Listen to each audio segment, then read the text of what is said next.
wondering, how do I get my first property or my next property? You're in the right place if you've been wondering, where do I get the money to invest? That's one of the biggest questions. How are you?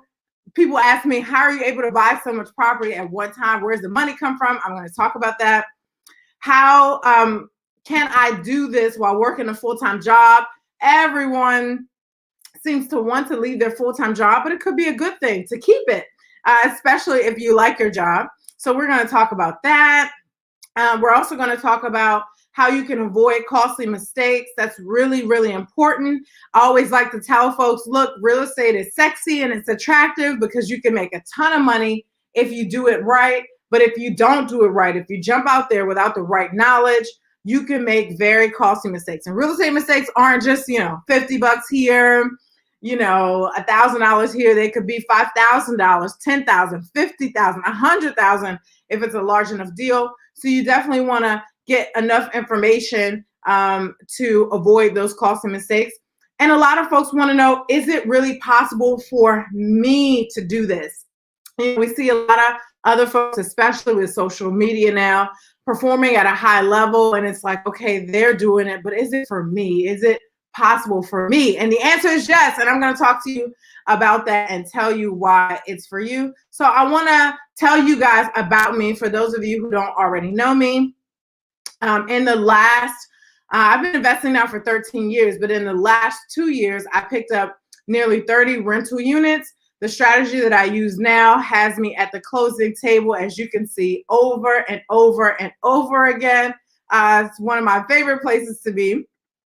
So I am doing great now, but it wasn't always this way. And I want to share some of the gory stuff with you guys, some of the unpleasant stuff with you guys, because again, social media makes it seem like, everyone's an overnight success and everything's amazing and it's great and it's always been that way. And that is typically not true, and it's certainly not true for me. And I want you guys to be able to see maybe some of your challenges and some of your struggles in me, so you feel certain, if Attiyah did it, I can definitely do it too. So here's a little bit about my story. This is me in front of my very first rental property back in 2007. I was at the tender age of 23 when I picked up this house. I was really fascinated with real estate. I wasn't making a lot of money, as you can see, only $32,000 a year, living paycheck to paycheck, but I was determined to buy real estate. And that's what I did. I bought this townhouse, and I could barely afford the thing, to be honest. It only cost $123,000. It was in Raleigh, North Carolina. So real estate there is a lot less expensive than other places in the country. And I used an FHA loan because, that allowed me to go to the closing table with as little money as possible. Plus, I got, it was new construction. So I got a $15,000 credit from the builder to help me, upgrade some things.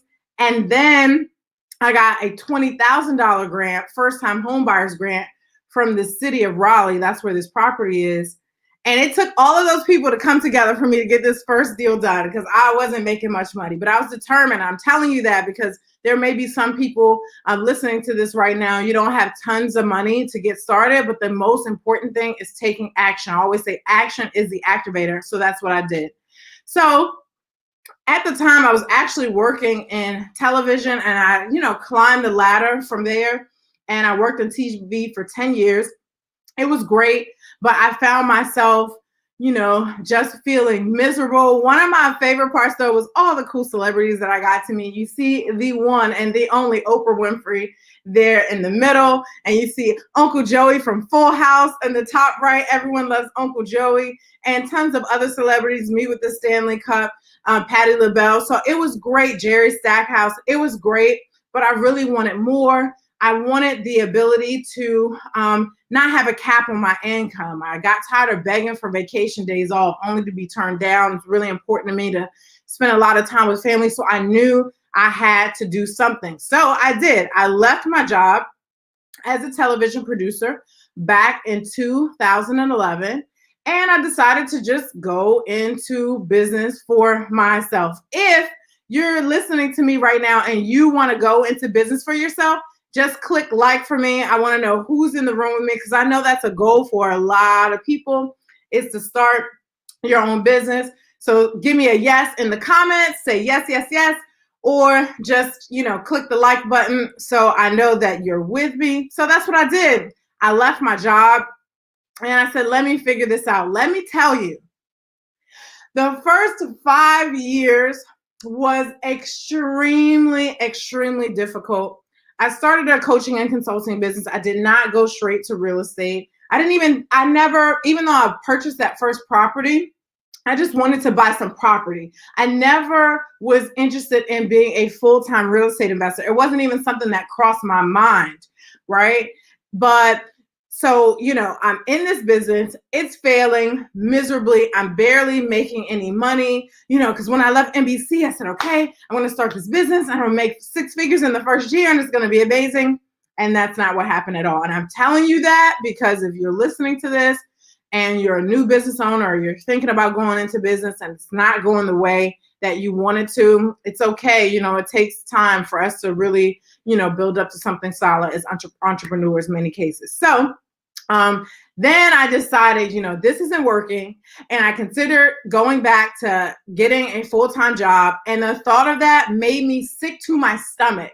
I had gotten used to the freedom. Even though I was failing miserably, I was still used to, just the freedom, the flexibility. And I knew I had to figure something out. So I rolled up my sleeves and I began focusing on real estate again. This is my very first flip, and it went well. Money was tight at the time. So I had to, like I said, roll up my sleeves and do some of the work myself. That's me on the left at Home Depot holding, I guess that's trim and a bucket. I did what I had to do. And this is a picture of the kitchen in that first flip. Now, mind you, again, I had already been a landlord for many years at that point. Right now, where we stand, I've been investing for 14 years, 13 going on 14. So this is the kitchen. It went extremely well. And for the first time, I said, maybe I'm onto something and I should be a real estate investor full time. And this is a check that I got from that first flip. You can see it. It's a check. Do you know that changes you? When you get a check, a 6-figure check, one check worth more than your entire salary from when you left your job, it's a game changer. It's a game changer. So I knew I was onto something, and I decided that I wanted to invest in real estate full time, and that's what I did. So I did 4 more flips that year, and again, it went extremely well, and I knew I was on something. So fast forward to this year, I don't flip much these days, because I found an even better way to invest and build wealth with real estate. And I'm going to talk to you guys about that specific strategy that I use so you can do the same thing. I'm sharing actionable tips with you guys today. So for those of you who, I've met before, good to see you again. Those of you who are meeting me for the first time, I just want to tell you a little bit about myself, so you understand why I'm sharing what I'm sharing with you. So with where I am now, I acquire over $1 million worth of real estate annually. I collect checks now that are more than double my income when I worked for NBC News on a single deal. I collect 6 figures in rents annually from my rental properties. I collect 5 figures in income from my Airbnb rentals. I love Airbnb. I'm a super host, of course. I even did a 6-figure flip, which was really, really sweet. And it actually turned me into a flipping snob, because now I won't flip for a lot less than that. Taxes, all that just doesn't make sense. I'll talk about that a little bit more. And I have shown so many people how to do the same. Yes, I am a real estate mentor. My students get amazing results after either attending my 2-day live workshop called How to Build a $1 Million Real Estate Portfolio in 1 year, or coming into my 6-month mentorship program called Roadmap to Millionaire. So I love that. If you follow me on social media, I do a lot of giving back. So helping others is really, really important to me. So that is a little bit about me. So what I'm going to teach you today, I'm going to debunk 3 myths that are holding you back from getting started, whether it's your first deal or getting the next one done. I'm going to teach you 3 truths that will help you add thousands of dollars to your pockets every year and millions of dollars towards your retirement. Because again, it's not just knowledge that's powerful, it's the use of knowledge that's powerful. So I'm going to share with you guys some truths that you can begin putting some action behind, steps that you can begin to take to build wealth with real estate. And I'm also going to show you how to invest in real estate easier and faster than you knew was possible. If you can get excited about that, just give me a yes in the chat box. Let me hear you say yes, yes, yes, yes, yes in the chat box. If you know this information is what you need to hear, if you've been sitting on YouTube for hours and hours trying to figure things out, listening to videos and getting real estate investing advice from people who aren't even investing in real estate, you need this information. So give me a yes, click like, let me hear it. So I know you guys are with me. Again, I want to keep this interactive. All right. So truth, I want you guys to, again, I talked about taking action, right? And one of the best ways to get that is to continue to get knowledge. So I want to stay connected with you guys, and I want to give you my top 5 secrets to building a multi-million-dollar real estate portfolio. So to get that, because I love giving gifts, just text truth to 215-999-7887. Again, I want you to text truth to 215-999-7887, and I'm going to send you my top 5 secrets to building a multi-million-dollar real estate portfolio. You want to make sure you get that. All right. So if you're ready for this information, for these myths and truths, if you're ready, give me a yes in the chat box. I know it's early. I want you guys to be pumped. I want you to have energy. I want you to have just as much energy as I do. Give me a yes in the comments area so I know you're awake. Hopefully you've had your coffee and you're ready. And make sure you grab your pen and notepad. Again, I'm giving you some good information today. So make sure you have a pen and paper handy. And here we go. So the number 1 myth and truth, the myth that I hear probably more often than not is you need tons of money to get started. And that's not true. The truth is you can leverage other people's money to build wealth faster. You can leverage debt, or you can leverage other people's money to build wealth. That is what the wealthy do. So let's dig into that a little bit. Number 2, because I'm going to give you a rundown of what I'm going to tell you, and then I'm going to tell you. And so the number 2 is you need lots of time to invest.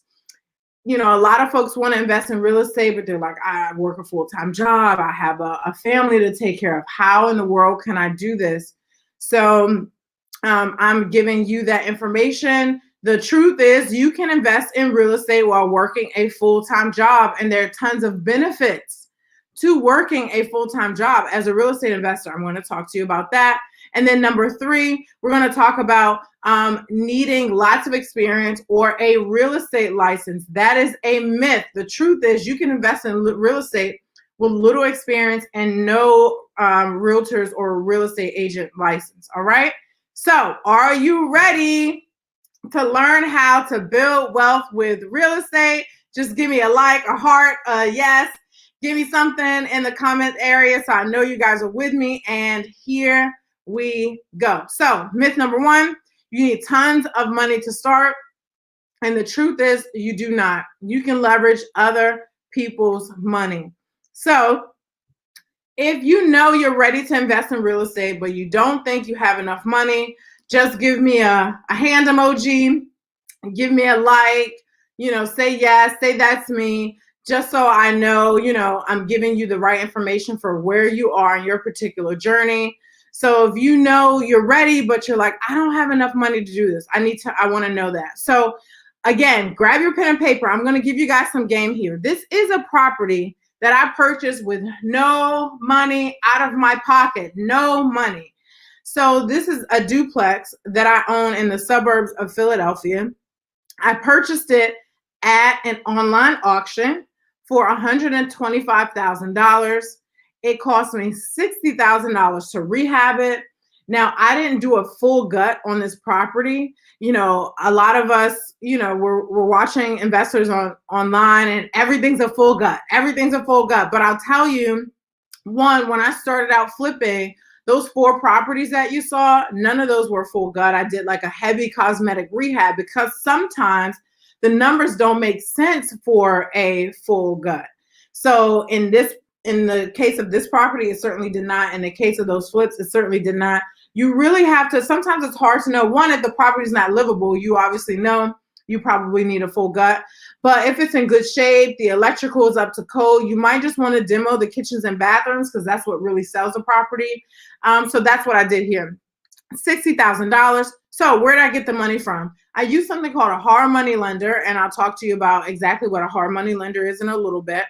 And I combined that with private money. That's how I was able to fund the purchase and the rehab. So my all-in cost right here, $185,000. So what I do because I got to pay them back, right?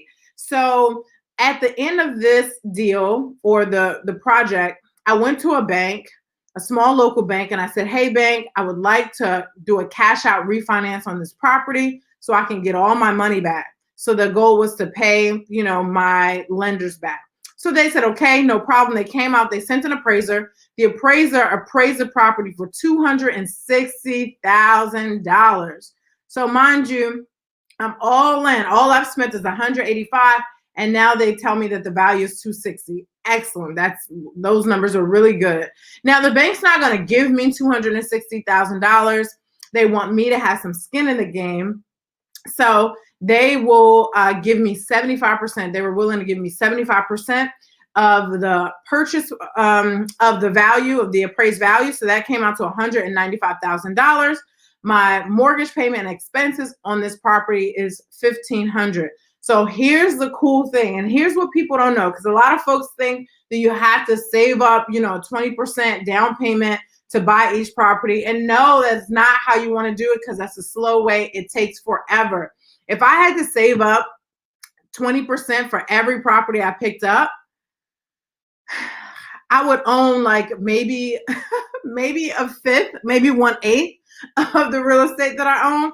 So that's not what we're doing. This is a better way. So mind you, I'm all in at $185,000, and the bank was willing to cut me a check for $195,000. So what that meant is when I cashed out this bottom number, I got $10,000 for me that I could keep.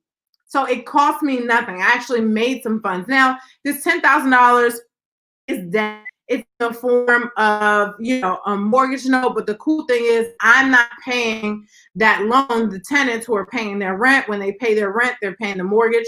I collect over $3,000 on this property because it's the upstairs unit, the downstairs unit, and I rent the garages beneath it as well for an additional fee. So you guys see the difference. So this is what I'm able to pocket monthly.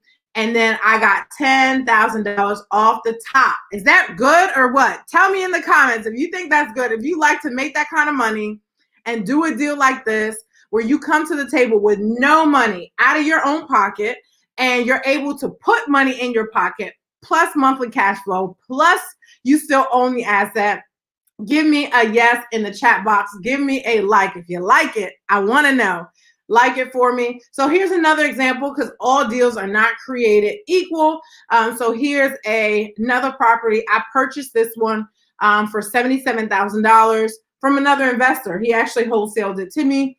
Now, because all the money I'm making on it, he begged me to sell it back to him. And I said, you know, that's not happening. But he sold it to me. He made 10 grand on it, which is fine by me. So my rehab cost on this property was $90,000.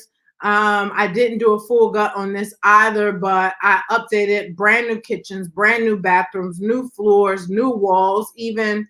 So we made this one really, really nice. And it's a really long building. I don't know that you can really tell that from the picture, but that's what it is. All right.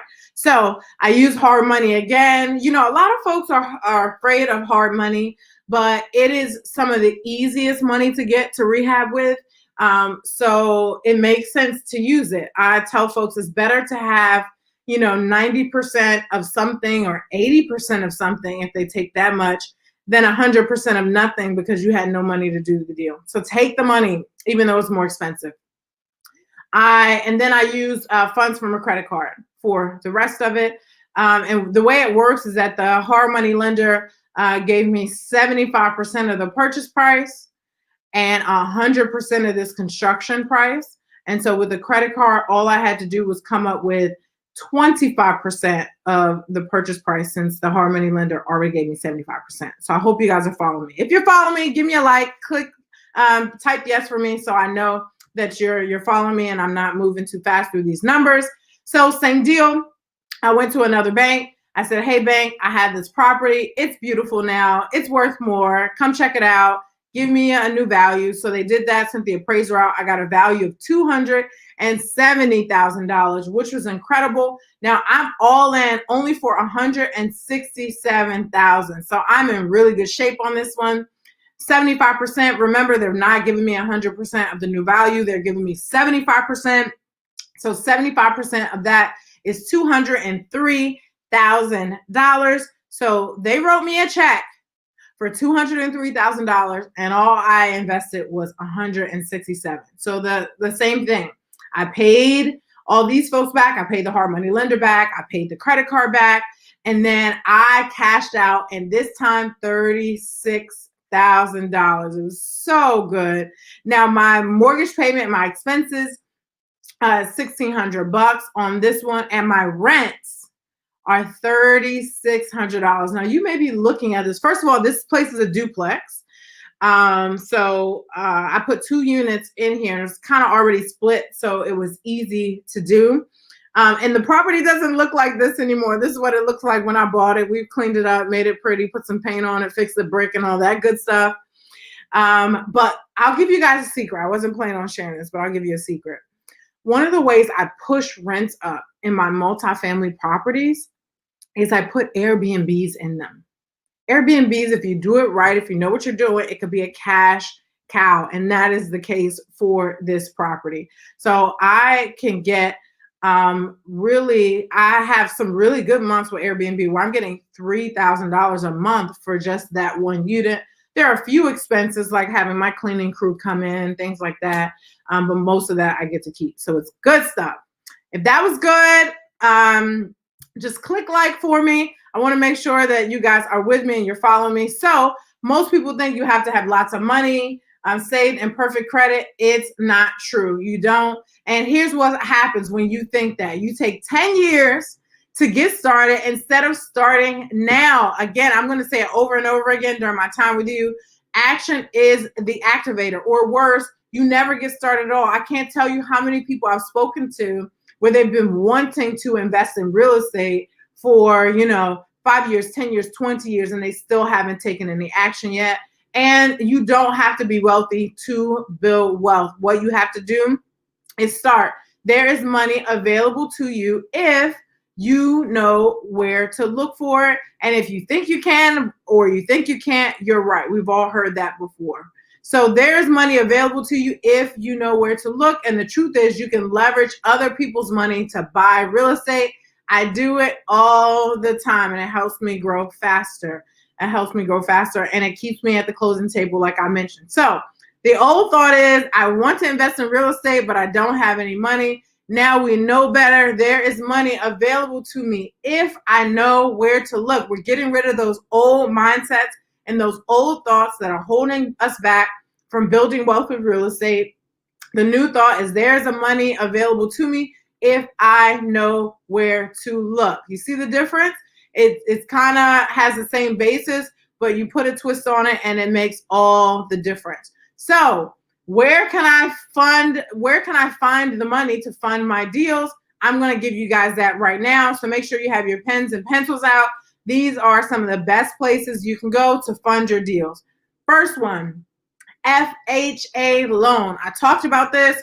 I got my first property about 14 years ago, my first rental property, and I used an FHA loan. It's a beautiful thing. And what I like about FHA currently, a lot of people want to buy multifamily properties. It's the sexy thing, right? Multifamily. And you can use an FHA loan to purchase a multifamily property up to 4 units.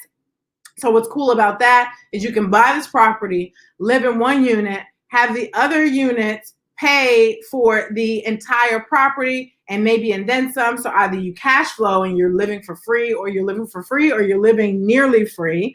And if you buy a property that's distressed, because you could buy a turnkey, move-in ready, tenant occupied, or if you buy something distressed that needs a little loving, that needs some work, you can combine that with a 203K loan. So a 203K loan is a renovation loan. The bank will give you money to purchase a property, and then they'll give you funds to do the updates that you need to do, and they'll kind of roll it into one payment for you. So it's a beautiful thing. If you're looking to get that first property, your first home, it is better for you to purchase a multi-family property instead of getting that home in the suburbs with the white picket fence. If you don't have, children or significant other, whatever, if you could just, be mobile, you don't need a yard and things like that. This is a great way to get started. Let your first property be a multi-family property, and then let that property pay you. So now that asset is taking away from your living expenses in your dream home. And I can talk about that for a while, but I'm going to move on so I get to everything. Hard money lender as well. Again, a hard money lender is more expensive than a private money lender, more expensive than a bank, but the process moves a lot faster. First of all, a lot of banks won't even fund, a heavily distressed property.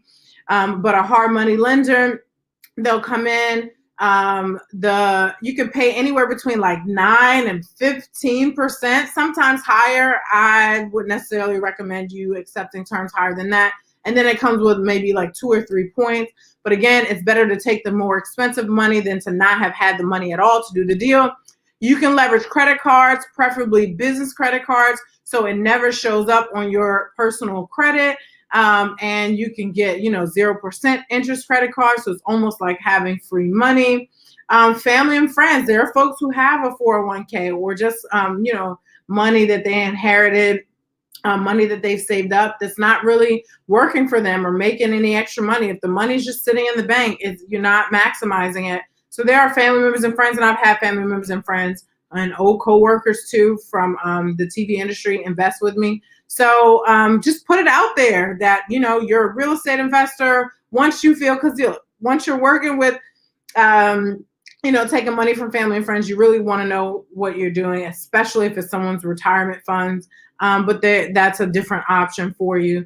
Strangers will lend you money as well. You might meet folks at real estate clubs. There are tons of people who want to invest in real estate, but never want to talk to contractors, never want to talk to tenants, property managers. So you could do all the work and they just hand you cash, and it's a cheaper way to fund your deals. And then your 401k as well. You want to talk to your financial advisor before you pull money from your 401k, so you don't mess with compound interest. But that could be another source as well. Is that good? That was really good for you guys.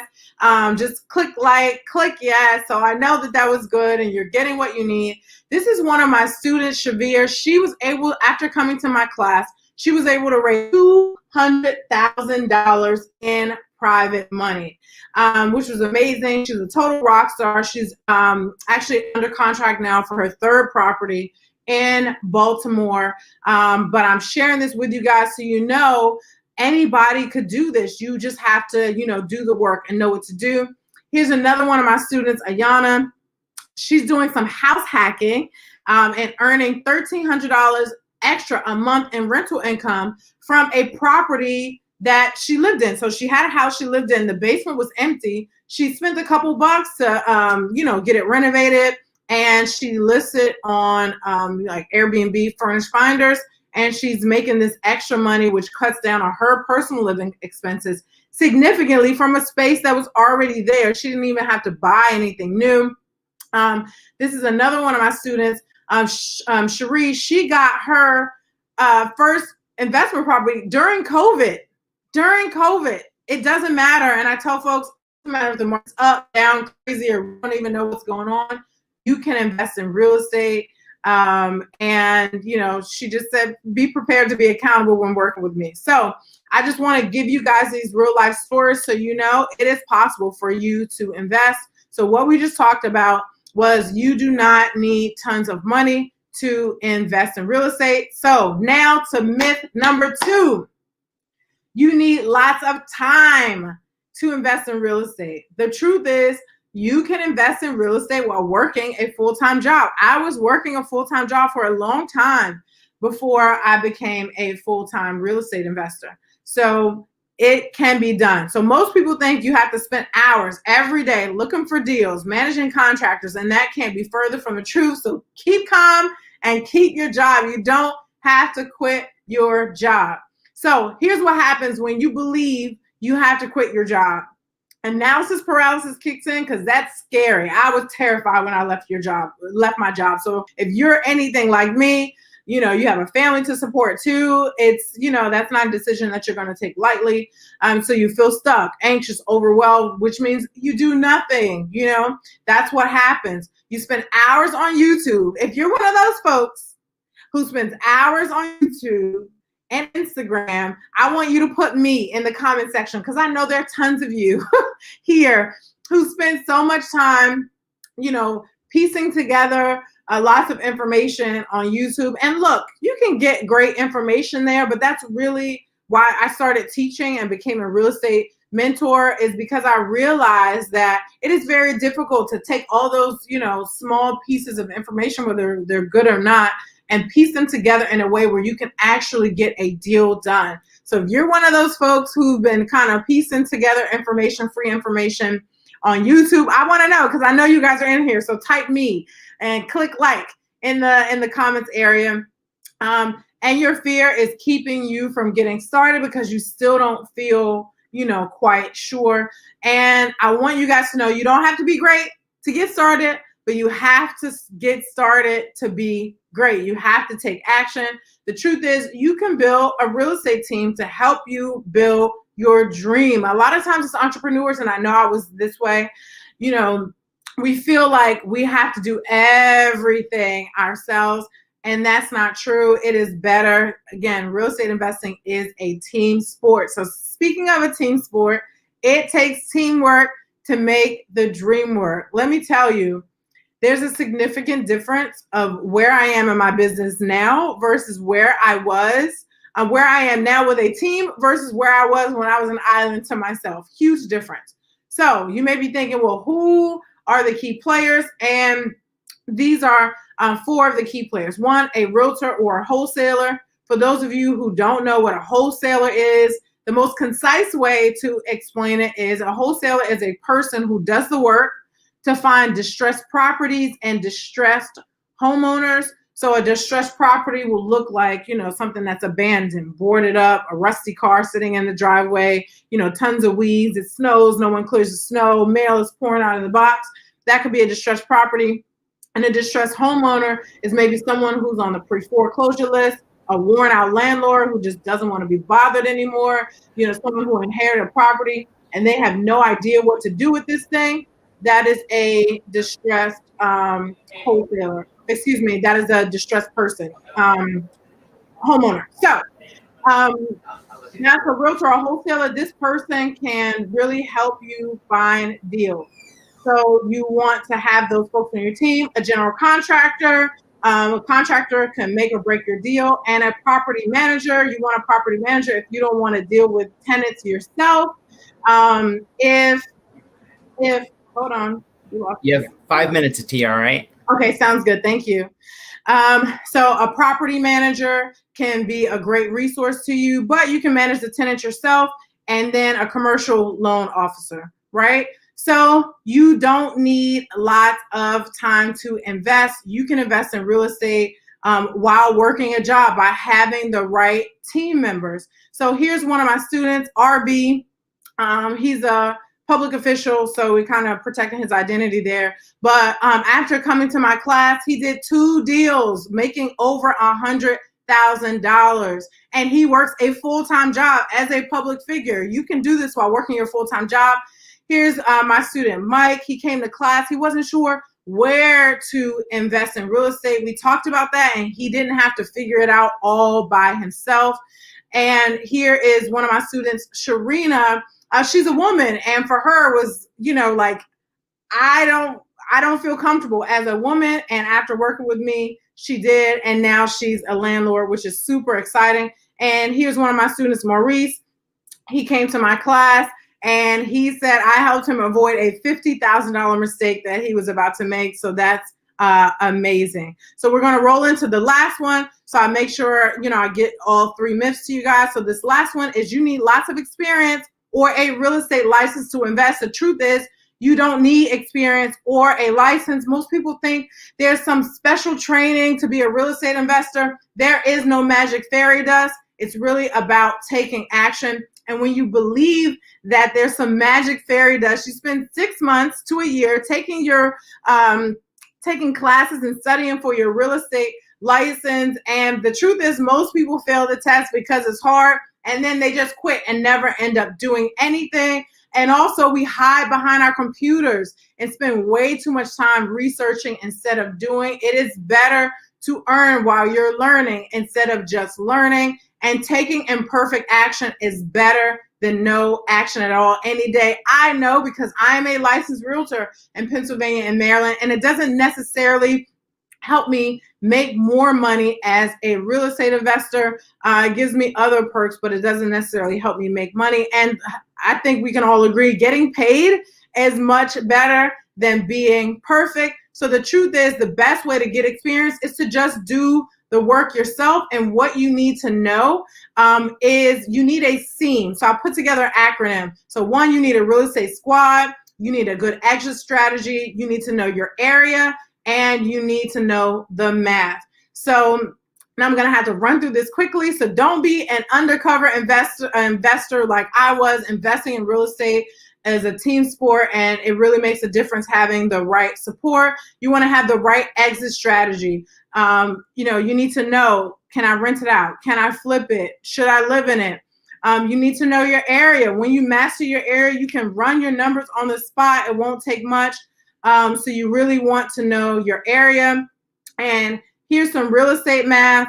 And this is how I get all of my money out of the deal. I basically take the ARV, which is the after repair value, or, the appraised value, what I think it would be. I multiply that by 65% minus the repairs, and that gives me the maximum amount that I should be investing. So make sure you screenshot this because I'm moving through it really quickly. And then the 1% rule is a quick, rule of thumb that helps me to know that my rent will cover whatever note that I'll take on when I refinance. So if the rent is 1% of my all-in cost, I know I'm in good shape. So you want to know your math.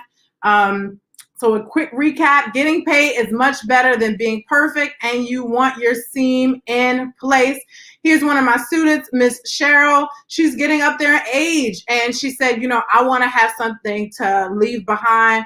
And I don't know who needs to hear this, but you're not too old or too young to invest in real estate. This is another one of my students, Alicia. She got 2 deals done during COVID, and she realized a deal that she had done previously. She left $12,000 on the table, but she's never going to have to do that again after working with me. And 2 of my favorite students, Kiana and Angie, they got 2 deals done during the pandemic as well, right from the comfort of their home. It was incredible. So these are real people just like you guys who are avoiding costs and mistakes, women who are investing in real estate who were previously kind of nervous about that. You can do it. You can definitely do it. So again, myth number 3, it's not true. You don't need lots of experience or a real estate license to be successful. You can just get started.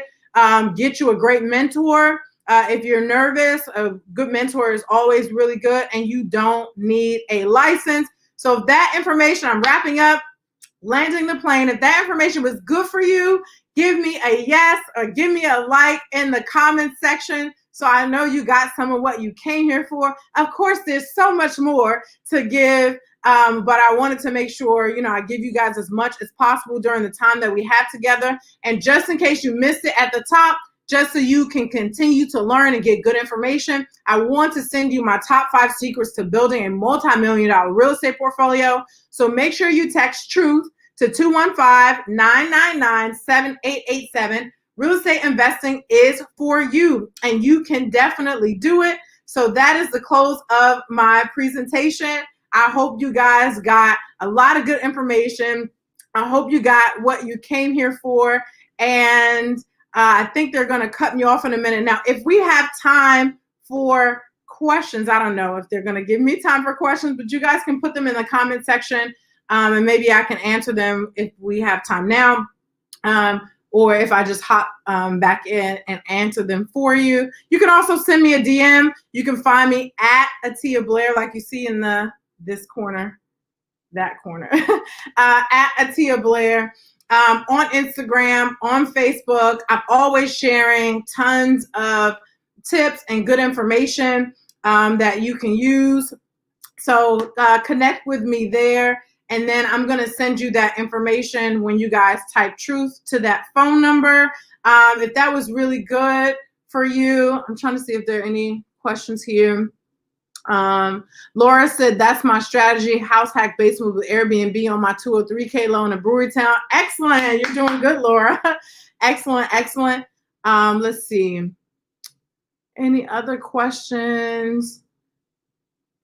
Oh, so Sunny Van mentioned $3,600 for rent on that property. So that's why I mentioned the Airbnb, because that is not typical. But with Airbnb, so if you think about it, let's say my rate is just $100 a night, right? And $100 a night, 30 nights, that's $3,000.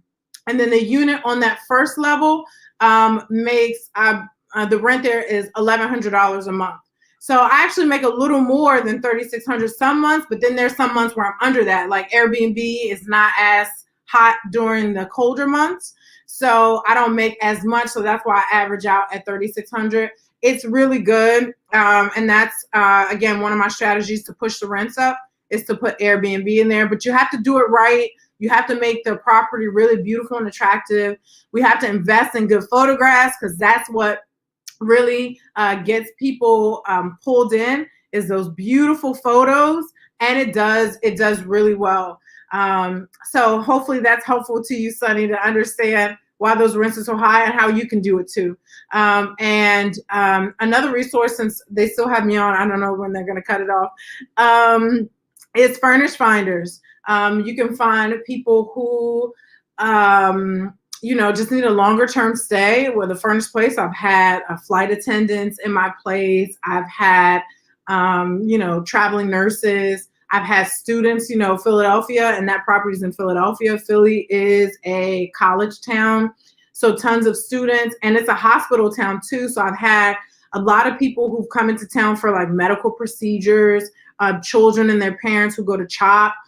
Who need a longer term stay. I've had, because there's so much new construction in the city, I've had people who are having a home built. I have someone in one of my Airbnbs, because I have a few of them. They're having their home built, and they've been in my Airbnb for 4 months while they get their home ready. So it can be really good. So with Furnish Finders, I don't make as much money with Airbnb, but then I have the mental safety that this place is going to be booked solid for this period of time.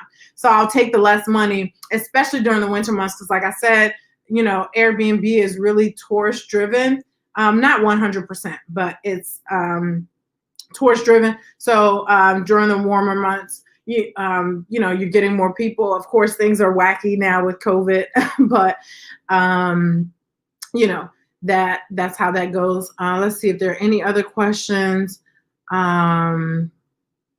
Chuck asked about sharing my contact information. So yeah, you can just find me on Instagram, DM me on Instagram or Facebook, and myself or my team will follow up with you. Oh, you guys want that number from the slide. I can put that up again.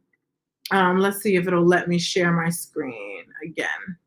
I can put it up so you guys can get that phone number. Here it is. I'll go back a slide. So here's the number, 215-999-7887. Again, 215, text truth to 215-999-7887 to get these great tips on, how to build a multi-million-dollar real estate portfolio. It can be done. If you told me a while back that I would be doing what it is that I'm doing at the level that I'm doing, I was like, oh no, that's a lot. But once you get your systems in place, once you get your teams in place, like right now I'm managing 4 rehabs, rolling into a 5th one. And I have a team in place. It's not just me running around like a crazy person anymore. I still do, but it's not the same. I'm not like in Home Depot every day anymore. So let's see. Any other questions? So Lillian asked me, do I use my license at all? That's a really good question. I barely use it. So I got it because I was flipping a lot initially. And to flip, yeah, I need a realtor every time I bought, because I didn't even know what a wholesaler was at that time. So I was buying everything off the MLS, and the market was still, in a place where you can find good deals constantly on the MLS. So I was using a realtor to buy, using a realtor to sell, and I'm doing most of the work. And I was like, I love you guys, but I need this money in-house. And so that's what made me get my license. And I actually got it in time for my first 6-figure flip. And so I got the 6 figures in profits plus a $9,000 commission check. So sweet. So now, do I use it as much? Not really. I have some VIP clients sometimes. Like I'm helping a very close family member right now find a property. And that'll at least, the money I make from that will at least cover my expenses. And this is another reason why you have to think about whether you want to be a licensed realtor or not, because you have to maintain your good standing and your fees in your local realtors association. I'm in Maryland today. A lot of people don't notice it about me. I live in Philly and I live in the DC area as well. So in Maryland, they use something called Century Locks. And then it's a special lock where you have to scan in, lock boxes. So you have to pay for that. You have to pay for MLS access. You have to pay any fees, desk fees for your broker, because you have to hang your license with a broker. So it can be like a waste of money if you're not actually going to use it. So I encourage folks to get your realtor's license if you plan to be a realtor. As an investor, you really don't need it. I like having it. It does give you some extra credibility working with folks, but you don't have to have it. Let's see. Ann said, where are you finding these properties? I find them wherever I can find them. So I stay connected to lots of wholesalers, realtors, other investors on the MLS. I talk to sellers myself, family members and friends. I find them wherever I can find them. They're all over the place. Yes, Chuck, Attiyah Blair on Facebook.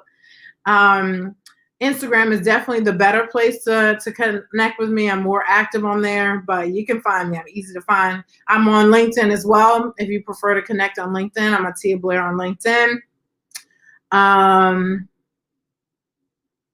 Mike says, are your banks for cash out refinancing changing criteria and getting tighter due to COVID? Yes. So, for example, and everyone's changing in a different way, so it's interesting. So I have one lender who really likes commercial properties, and they said they're not even lending on residential anymore. They only want commercial. Then I have another lender that I'm using, and I had started paperwork to do a CMX2 property with them, which I'm rehabbing now. It's a commercial mixed use property. And they're like, no, we're not doing it. Well, they said we'll still do the deal, but we won't give you value for the commercial space, which brings in the majority of the income on the property. So a multifamily property is valued based on the income it generates and not necessarily just the comparable value of, neighboring properties. So sometimes it's hard to find a comp for a multifamily property. So the appraisers use the amount of money that the property generates. So they're telling me they're taking away like 50% of the value of the property, and they're going from lending 75% to 65%. I was like, you do know this is not a deal anymore, right? So I can't work with you. Now I purchased the property already. I bought it cash. I paid like 80 grand for it. I just had the money sitting around, because as a real estate investor, you'll get chunks of cash, and it does me no favors just sitting in the bank. It looks pretty. I like seeing the zeros, but it does me no favor sitting in the bank. So I like my money out on the street. So yes, to answer your question, Mike, they are tightening up a bit. But there are tons of options, and I love a challenge. So they are asset-based lenders that you can work with. And I'm still working with these banks, but I'm just, changing up how I work with them, exploring some new banking relationships. Hard money lenders, I've well established my relationship with those guys, so they're not changing up too much. But look, Mike, as real estate investors, we are problem solvers, right? So it's a problem not being able to have the funding. So we have to solve that problem. So whether it's going to different banks, whether it is exploring more private money, we do what we got to do to get the deal done. Definitely, as we watch the economy shift or prepare to shift, because we don't quite know how it's going to go down. We thought COVID was it, and the housing market is certainly extremely, extremely strong. Inventory is low. Every house that goes on the market is getting multiple offers. It's insane. It's bananas all over the country. So we don't know when things are going to truly shift, but those who are prepared with cash and credit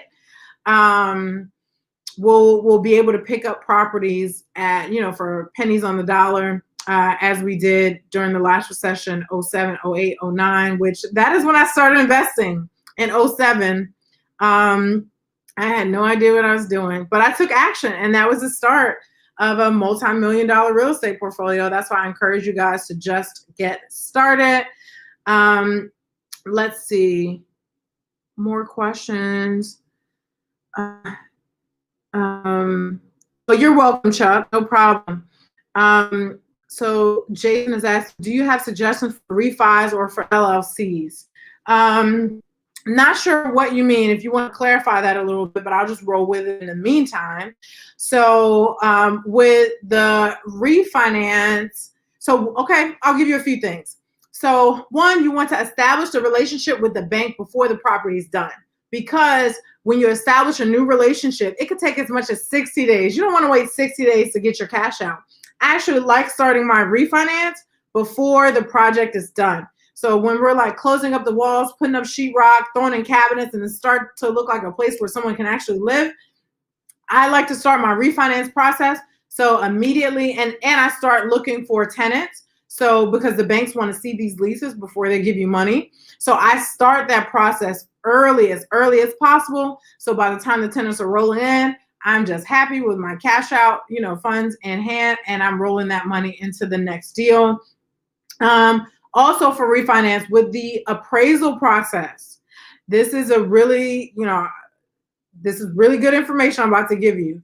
When it comes to your appraisal, you want to show up to the property with comparable properties that have the value that you want your property to receive from this appraiser, and then also print out your budget, everything, all the money that you spent to make this property beautiful, so they understand the value that you've added, and put that in a nice folder and hand that to them. Because appraisers, I'll tell you, they're looking at tons of properties a day. Sometimes they might all look alike or start to kind of look the same. By the time he or she gets back to the office, they don't even remember what they looked at, and they'll just go, oh, it's just another property. So if you make their job easier for them and kind of do some thinking for them, do some research for them, it will bode well in your favor. So Jason said refi property in an LLC. Yeah, I do that all day.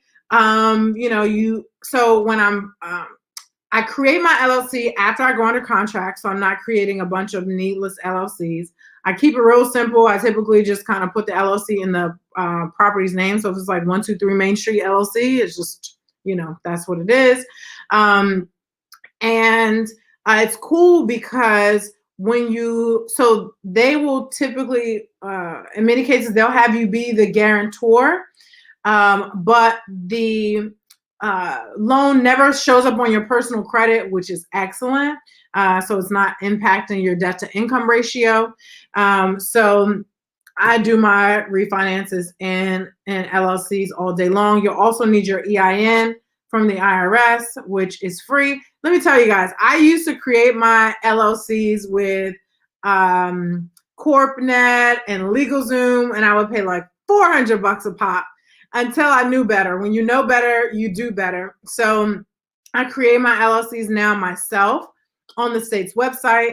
Cost me $125, and I used to pay like the extra money to get the express delivery of the EIN, which is free. You can literally Google EIN from IRS, go on the IRS's website, and you get your EIN on the spot after answering a few questions. You'll also need an operating agreement. I did get a good one when I paid to create some LLCs initially. So I just work from that, and I'm not paying to do that every time. So hopefully that answers your question, Jason.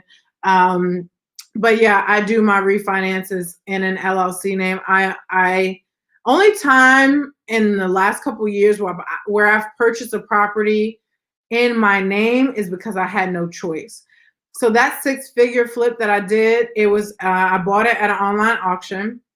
It was a foreclosure from a bank, and they said they would not allow a business entity to purchase a property. I wasn't going to lose the deal, so I just bought it in my name. I did what I had to do. But otherwise, I am purchasing them in an LLC. So hopefully that was helpful for you, Jason. I'm looking at some other questions here. Amika's asking, I hope I'm pronouncing that correctly, Ameka, can you do commercial lending when buying from a wholesaler or just cash offers? So it really depends on what's going on, but I will tell you, in active markets like Philadelphia, these deals are hot. You got to move fast, and people love cash. Cash is king. So even if you're purchasing from a hard money lender, I think I understand what your question is. So typically, if you're saying, can you do commercial lending when buying from a wholesaler? A lot, that's not attractive. And so let's say someone like me comes in with a cash offer for the same amount, I'm going to get the deal and you won't. So here's some tips. One, even if you don't have cash, if you get money from a hard money lender, that's still as good as cash. All they care is that the money is going to be there in cash for them at the closing table. So you can still have that offer written up as a cash offer, even though you're not paying cash for it. And so that'll help you to be really competitive. And eventually, after you keep, applying the process that I talked about today, where you're doing the cash out refi, you're keeping all of your expenses under 75%. So you're in and out of the deal with all of your money back. That is hands down, guys, the reason why I'm able to buy so many properties so quickly. I talked about how I picked up 30 units in the last 2 years. It's because I'm getting in and out of these deals with all of my money back. They're costing me nothing to pick up. And then I'm making money on it, which means that my returns are infinite returns. So hopefully that answers your question. Oh, you asked another one. I plan to have my mom take a HELOC on her house. How does the payment structure work? Am I paying off the credit line to the bank? And how does she get her higher ROI if all goes well? Okay, so it's a few questions in there. But home equity line of credit, if you have equity in your house, that's real money. Beyonce said, pay me in equity. It's a beautiful thing if you have equity. So certainly you can leverage that. And the home equity line of credits, the last time I looked, but I know rates of drops is only like 3 or 4%. So now I would imagine they're in the 2s. So that money's almost free, right? And it's your money just sitting there in the property.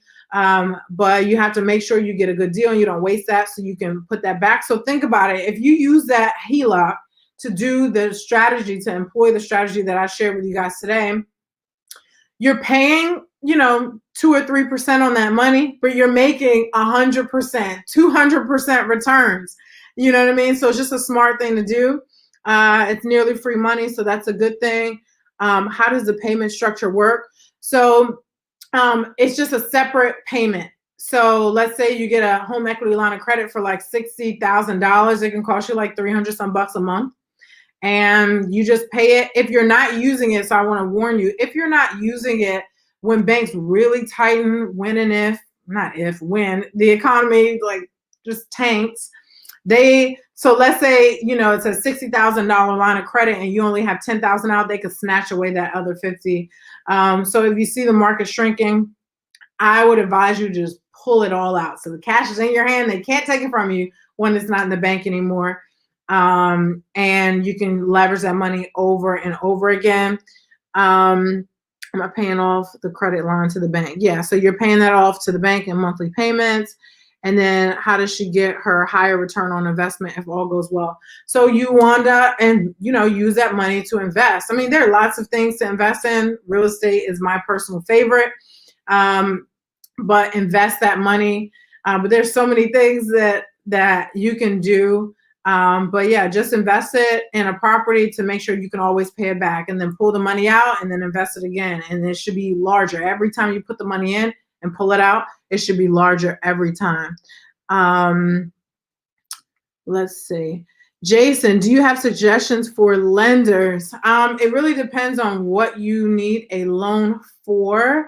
But I would, at a broad level, two things I would recommend to you for finding a good lender. One is look to small local banks.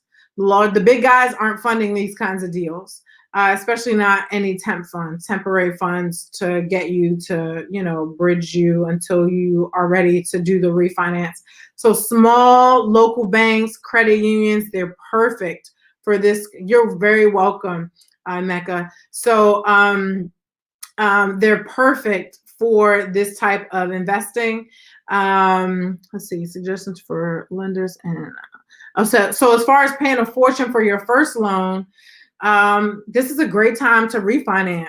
It's a good time to get out of that loan. So shop around. And one of the best ways to shop around is to get involved in local real estate clubs.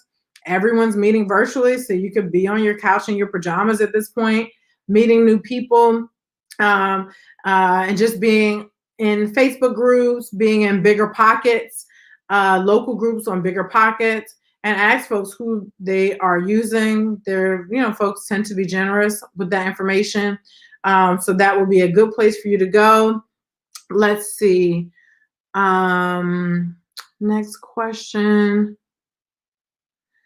Oh, what's the state? Tom Burns is asking, what's the state website for LLC creation? So it just depends on the state that you're in. So you can literally, whatever state you're in, Tom, just Google it. If you're in Jersey, if you're in Philadelphia, it's the State Department's website. So you can put up, type in like Pennsylvania create LLC, and you'll know because most of their sites will be like a .gov, .pa, .nj. Okay, perfect. So yeah, just do that. Super easy to find. And for Pennsylvania, it is the certificate formation. So you'll go on there. It's really easy. And then you'll do a quick search to see if anyone already owns the LLC name that you want to create. And it's really easy. If for some reason, I'll just share this tip because I don't know, probably will help someone. If for some reason you need an LLC like really quickly, which has happened to me before, I filed the LLC online. It typically took maybe like 4 or 5 days. Well, there was a backlog at this time where I was getting ready to buy this property. And here it is 2 weeks in, and they're like, I just don't even know where your LLC is. So they do all of this work in Harrisburg for Pennsylvania. So I drove 2 hours from Philadelphia to Harrisburg to pay for expedited service. So if you get there before like 11 a.m., something like that, they can expedite your LLC and give it to you on the spot. So that's an option too. And I'm pretty sure most states have that option. It's just a matter of how far you got to go and how much you got to pay, because the fee was definitely double for me to be able to do that. Let's see here.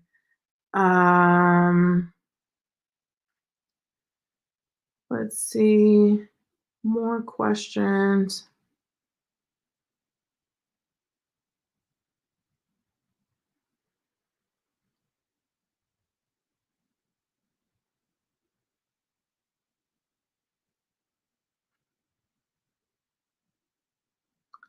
Scrolling. Higher interest funding that is given with a long-term. Oh, okay.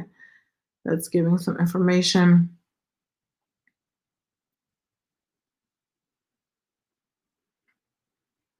Yeah, so if you guys, I'm just scrolling through. So in the meantime, if you guys have more questions, just go ahead and pop it in. I'm just kind of scrolling up to see what I missed.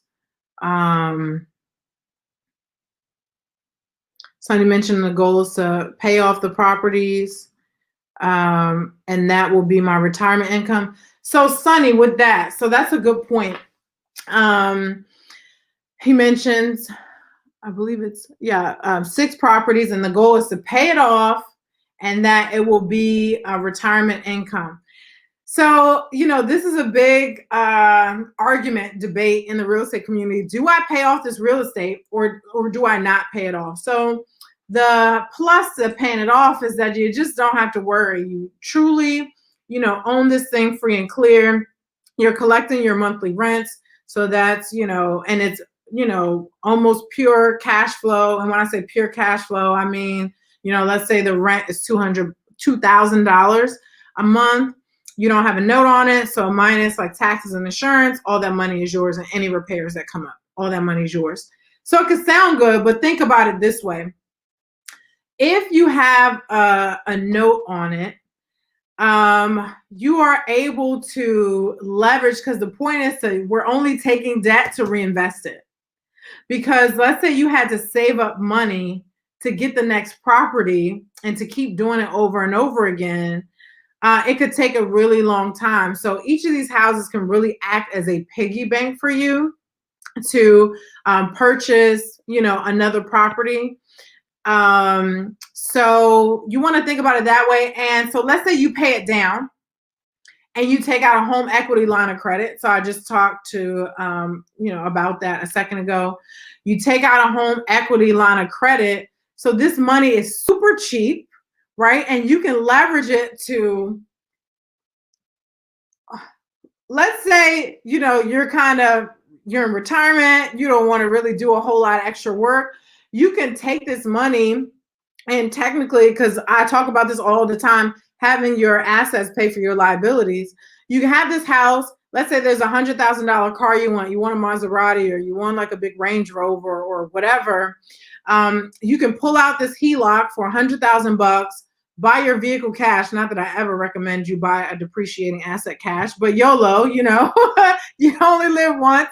Let's say you do that, but you have an asset paying that note for you. So you pull out those funds. Let's say it's like, $600 a month for that HELOC. But then you're collecting $2,000 in rent. That's still $1,500, a cash flow minus, whatever expenses you have. And you have this beautiful car that you worked all your life for to be able to have. So paying it off can be good for peace of mind, but it doesn't necessarily always make good business sense. I personally like to have a mix. So I have debt on some, don't have debt on others, knowing that it's going to get paid down and knocked down by the tenant, and I can continue to use those funds to invest. Let's see. All right, I think they are wrapping up, and they're going to pull us out of the chat room. Let's see.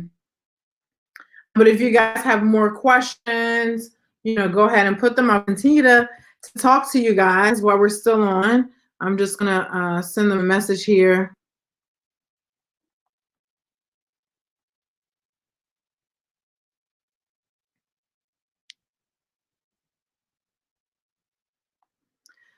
So any more questions? I know the next sessions are getting ready to start. Investing in real estate really is a beautiful thing.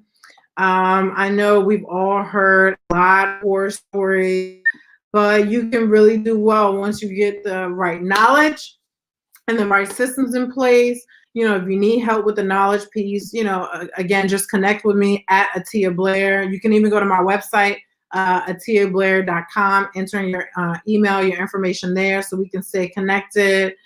Here we go.